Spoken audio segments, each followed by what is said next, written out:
ఉసిరికాయ సీజన్ వచ్చింది కాబట్టి, ఇప్పుడు ఉసిరికాయలు ఫుల్‌గా ఉంటాయి కాబట్టి, ఉసిరికాయ పులిహోర చేయండి. చాలా బావుంటది. తెలిసిన వాళ్ళైతే ఓకే. తెలియని వాళ్ళు ఈ రెసిపీ అయితే చాలా యూజ్ అవుతుంది.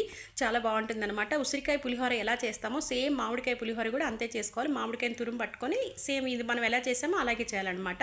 అయితే ఇక్కడ మనం ఏం చేస్తున్నామంటే, నేను ఒక పావు కిలో ఉసిరికాయలు తీసుకున్నాను. పావు కిలో ఉసిరికాయలకి 1:30 గ్లాస్ అయితే నేను అన్నం వండి పెట్టుకున్నాననమాట. అలా ఉసిరికాయలు మొత్తం అన్నీ విత్తనాలు తీసేసి మిక్సీ పట్టుకోవాలి కట్ చేసుకొని. ఇప్పుడు మనం ఎప్పుడు పులిహోర చేసేలాగే పోపు వేసుకోవాలి. 1 బై 1 అన్నీ యేసుకుంటూ పోపు గింజలు, ఇంకా పచ్చిమిరపకాయలు, కరివేపాకు, మూపల్లి అన్నీ యేసేసుకొని ఫ్రై చేసుకోవాలి. ఇక్కడ నేను 1:30 గ్లాస్‌కొచ్చేసి 1 స్పూన్ అయితే పసుపు వేసుకున్నాను. హాఫ్ స్పూన్ అనమాట, అది చిన్న స్పూను. 1 స్పూను సాల్ట్ వేసుకున్నాను.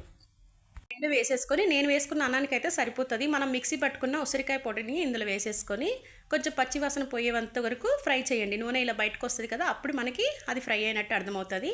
సో, ఇప్పుడు మనం అంతా పులిహోర అయితే రెడీ అయిపోయింది. చాలా బావుంటది. ట్రై చేయండి.